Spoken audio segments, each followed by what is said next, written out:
tayo ng tinutungang manok. So, titingnan ko sa inyo kung paano ang prosesyon ng pagluto ng tinutungang manok. Okay guys? Actually, pwedeng walang ganito. Pero pampasarap ito. Bumili tayo ng balon-balonan at saka atay. Ayan guys. Pinakuluan ko na para hindi mawalang lasa masyado.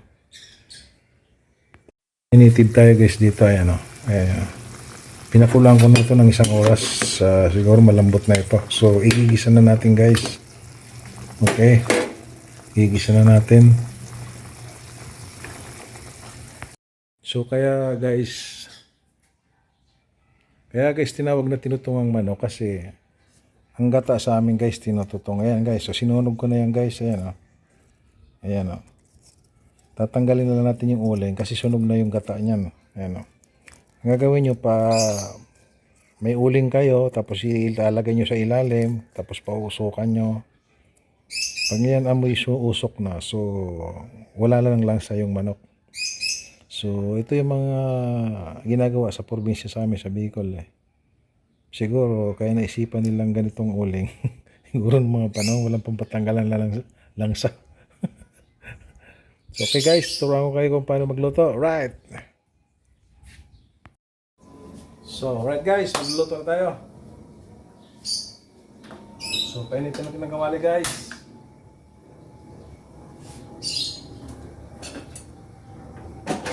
So lagyan natin bawang. Yeah.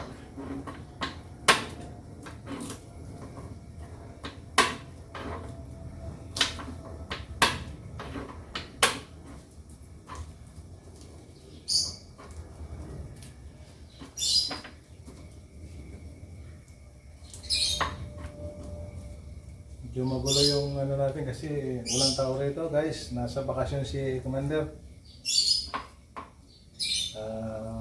Linibre ng kanyang mga anak dahil birthday niya. Punta sila ng La Union. So naiwan tayo guys, kawawa. Okay guys. Yan lang yan, wasi-wasi lang guys ang sibuyas.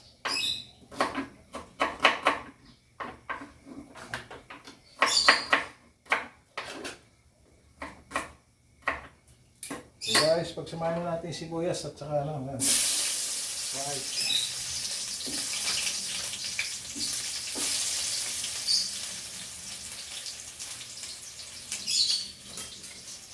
Alright guys.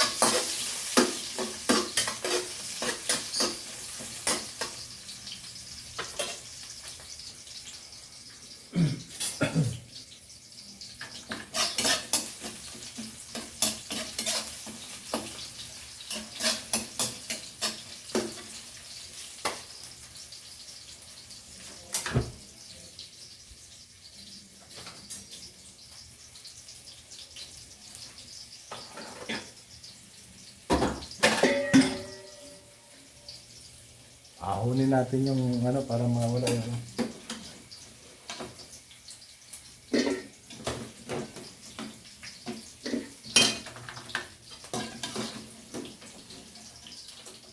Actually guys, itong tinutungang manok pinaluto lang sa akin ng kumpare ko kasi naman gusto daw niyang makatikim ng ganito. Yung kumpare ko talaga basic guys.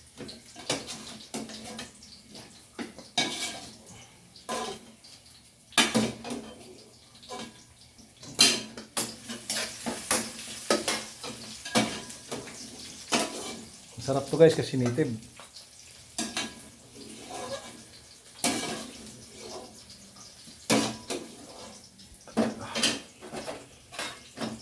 So, gisa na natin guys.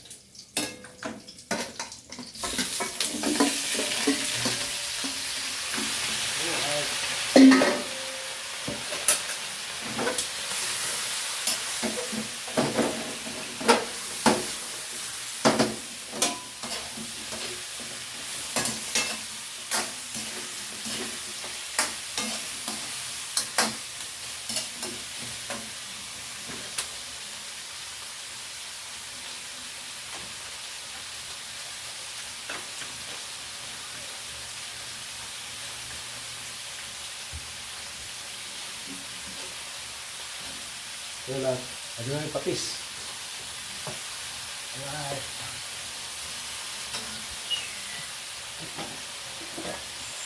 salt, asin.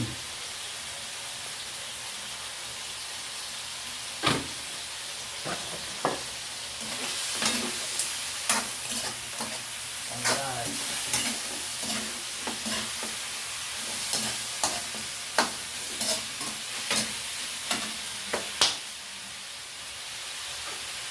So, sabay na natin ito guys, itong ano, balon-balonan. Sarap nga. Marami ito guys.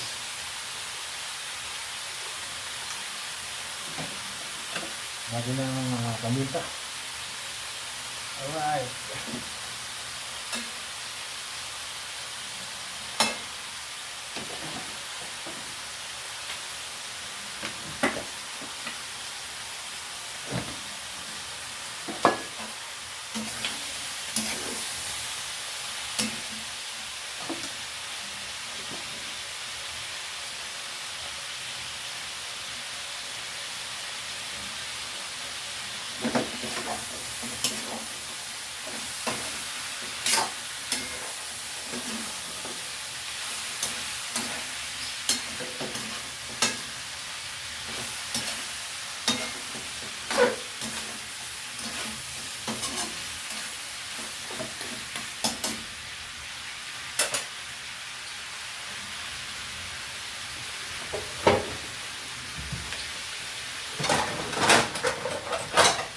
So guys, takpan natin habang nagpapaano.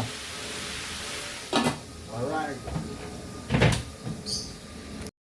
So lalagay nga pala natin siya ng papaya guys para hindi siya purong karne. Alright, para pwedeng pang ulam, pwedeng pang pulutan. Okay guys. Tatalupan natin.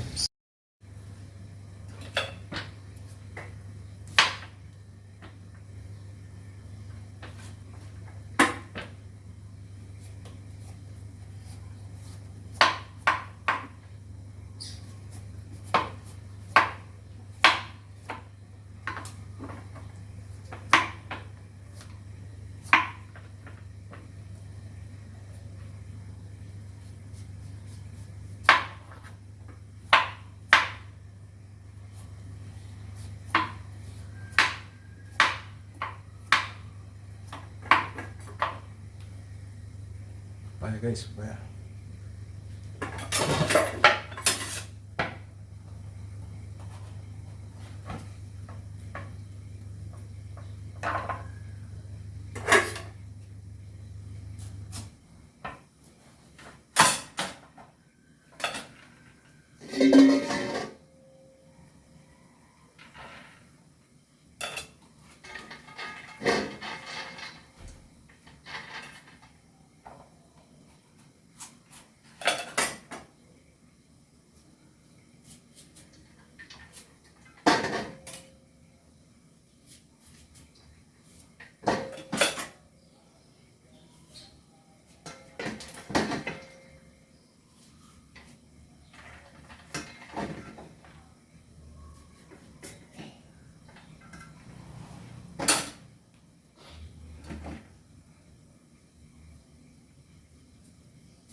So actually guys, ang tinutong manok is ginataan din. Aso lang pinakaiba yung gata tinututong.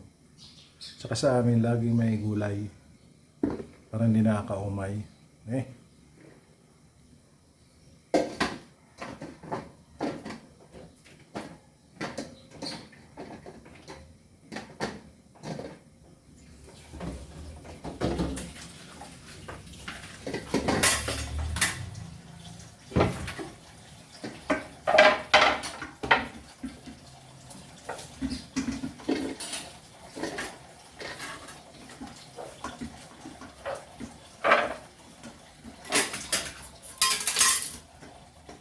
ipakita ko na sa inyo lahat yung ano para mababa ang video ko. Para nasabi kasi ng YouTube kailangan mahaba ang video. Kaya pati pagbalat ko pinakita ko na.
So, ipipiga natin ito guys. Ipipiga na natin.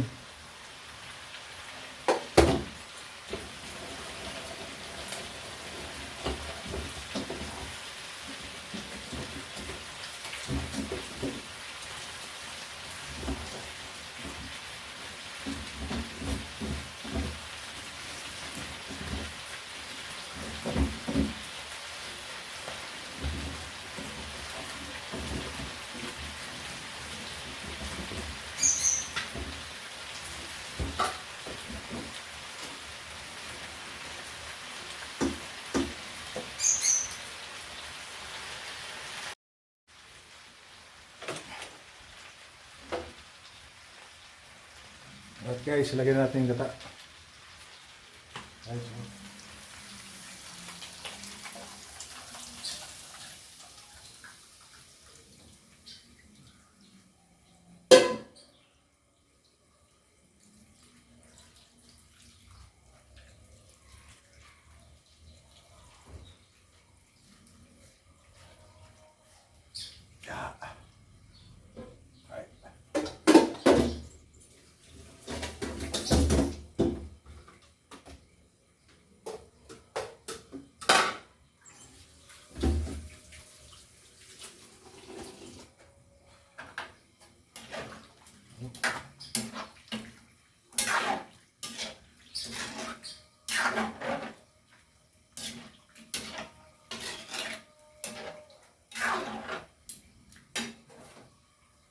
talaga isang gata para hindi siya mamuo, kailangan inaalog mo siya lagi hanggat hindi mainit.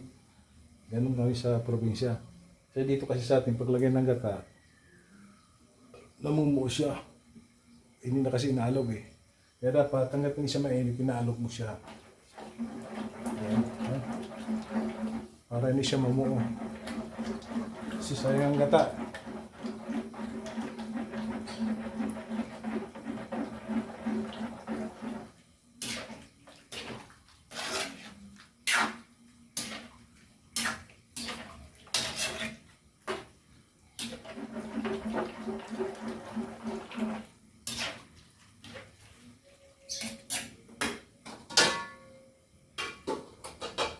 So habang nagpapaluto yung gata, gayatin na natin itong papaya. Ang gayat natin triangle lang.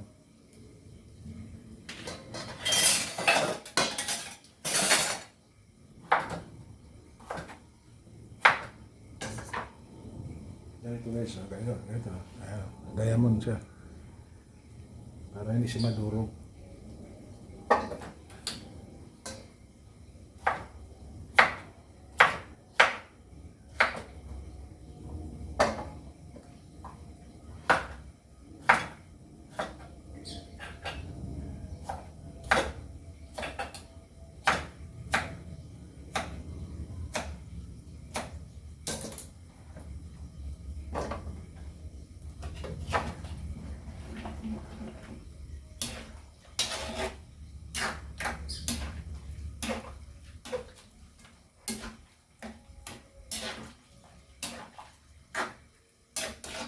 Makakapasarap dito guys, yung balon-balon at saka yung atay ng manok.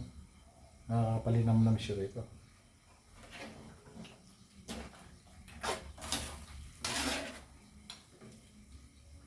Maapaw guys, ang dami oh.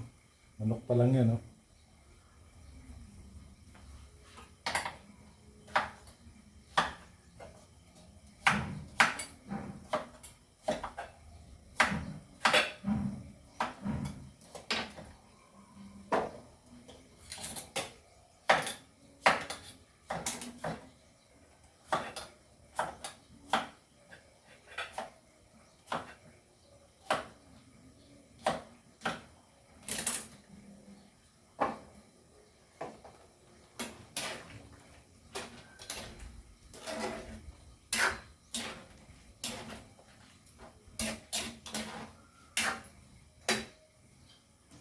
So, lagyan natin siya rin ng magic sarap. Lahat natin magic sarap dito. Pampakanser daw ito, pero kaya mo na.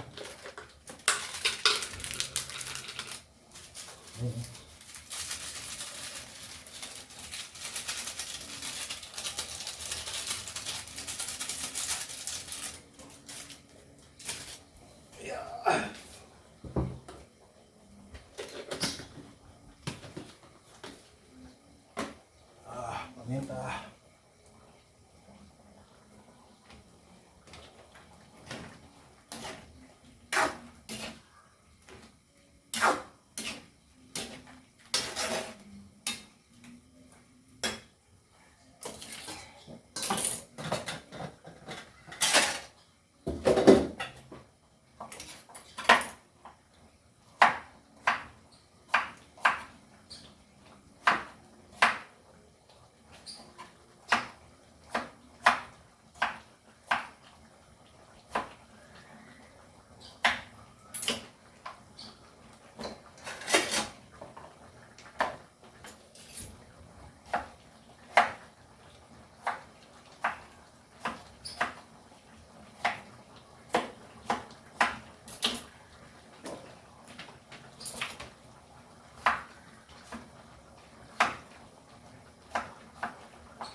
Nakulang ko lang yung papaya.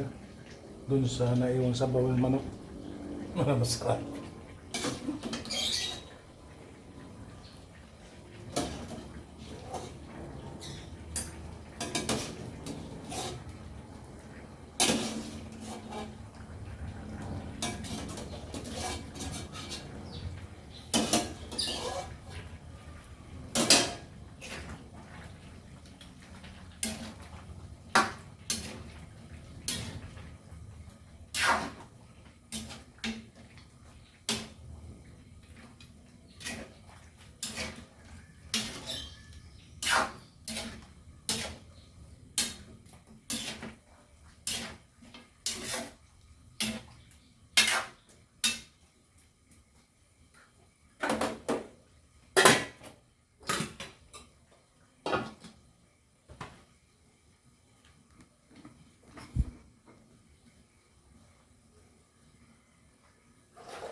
Map tayo, boss. Mag-map.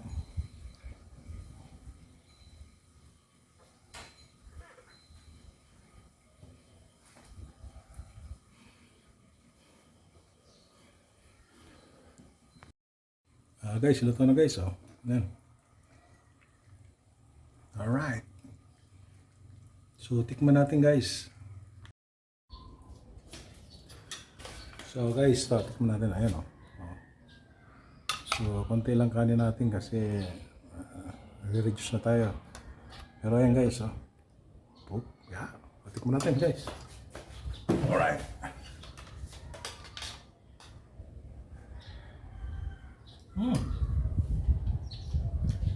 Lasang-lasa yung atayo. Ayos. Kung papaya.